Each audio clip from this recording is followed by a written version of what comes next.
Hello you beautiful people and welcome to Rumble Roundup, where we talk last week's fighting game news and see what's going on.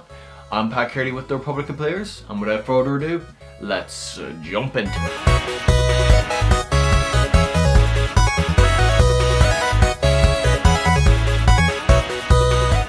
So, right off the bat, we're going to jump into a quick fire round of news, which is Dragon Ball FighterZ Season Pass 3 has been released, and Samurai Showdown Season Pass 2 has been released over the last week. Nothing, like we've already covered these in the past two episodes, so if you want to really go back and have a look at what's coming with them, you can go back and have a look. But let's go straight on to news story number 2. Granblue Fantasy has got its release date for Steam and for Europe finally. Thank God my praying worked. But first 13th of March for Steam, and it is the 27th of March for Europe and Australia. And I can't wait to get my hands on this game. Every time I see someone playing it, it's just, it looks so good. And I can't wait to get my hands on it. It's definitely looking like one of the best fighters to come out this year anyway. Apart from that, the unfortunate thing though is that the premium edition isn't going to come out for Europe, and they were saying that it was due to a lack of resources or just not having enough time to have them made. It's a possibility that the coronavirus was involved in not having them ready on time, but at the same time I feel like they would have said that if that was the case. It's a pity that the premium edition isn't coming, but the fact that it's like coming soon is still good news in and of itself, and I can't wait to jump into Granblue Fantasy Versus, coming 27th of March for Europe. Thank God. Now on to news story number 3, which is Brawlhalla. Now if you've been keeping up with this game, this is a game that usually has the odd crossover now and again. They had Rayman at one stage, and they even had like Finn and Jake from Adventure Time, which, odd choice, but really cool odd choice to have in the game. As of right now, they're having a crossover with Tomb Raider, and Lara Croft is going to be jumping in, so now you can play as Lara Croft. Very cool. Always love seeing these sort of crossovers come into fighting games. It sort of shows a celebration of gaming as a whole by celebrating these characters, by having them there to be played. And it's honestly, I'll probably jump back onto Brawlhalla to see how it's gone. I haven't played it in frickin' probably a year or so, but yeah, it's definitely, it creates interest for the game, and it's always nice to see that this game's still getting so much support.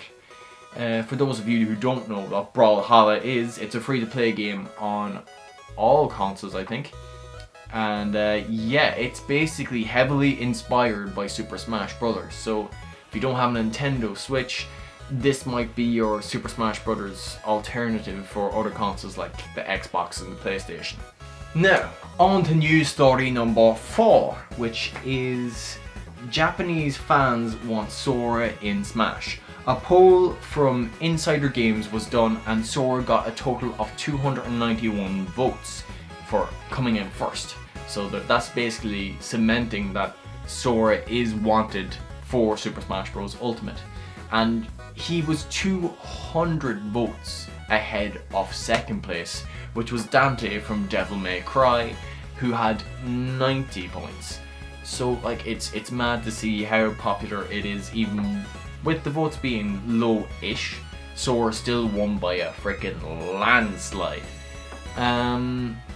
Unfortunately, a lot of rumors and news has come out that Disney doesn't want Sora in Super Smash Bros. Ultimate, and it's not looking likely that Sora will get in.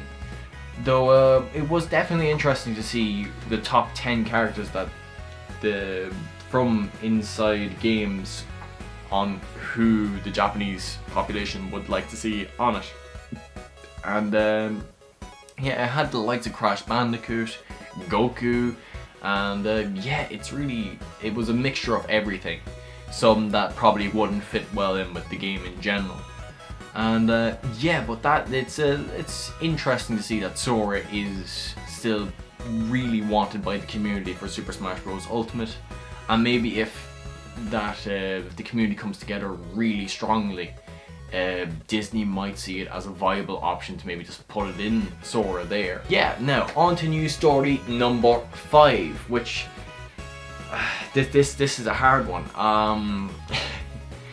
Dead or Alive 6 is getting had a new character revealed, well, announced, which was Tamaki. Now, nothing much is known about her. It's quite simple and down to the basics. I think it's just a few images floating about now at the moment. Nothing known about her fighting style. But if that was the only thing Dead or Alive 6 news-wise, I'd be happy. But there's more, and it gets bad. So, the next little bit on Dead or Alive 6 is the cosmetics and costumes that are doing a collaboration with the Gust Games, which is the Atelier series, and yeah, it's €35 for the costumes, and like it's extortion. This is way too expensive just for costumes. It's really sickening to see, and I don't know how, like, people, like, I'm not sure why this isn't a bigger deal. It's 35 quid for, I think, 50 costumes. That's half the price of the game for costumes, and I don't know, it sort of just makes me sick to the stomach seeing something like that. It's wholly unnecessary for costumes to cost that much. It's greed, and I wish it stopped there, but it doesn't.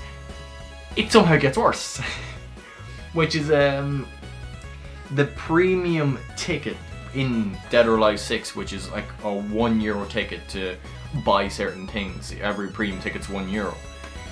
Yeah, so to change hair color now with the most recent update for the PS4, you have to use these premium tickets. And it's only to change. It's not to actually unlock hair colors, it's just to change. And I don't know who was sitting down and thought this was a good idea. It's not.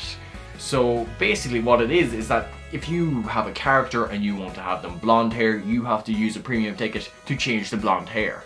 But let's say she was brown to begin with and you want to change back to brown. Well, you have to use another premium ticket.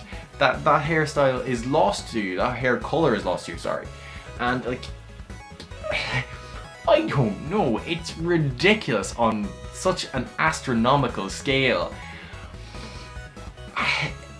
I didn't actually believe this was true when I first read it, but it's freaking ridiculous, and it's left me speechless. I was seriously angry for a serious amount of time just reading it. Like, there's so far companies should go when they're pushing microtransactions, and this is way too far for something so simple that it's costing €1 to change hair color. Like, come on, it's so wrong on so many levels, and this can't go on. This has to stop. It has to be changed. It's just wrong. Like, remember back in the good days when 60 quid, bought a full game? Yeah, I remember those times too. But yeah, Dead or Alive 6 wants to steal your money, whether you're dead or alive.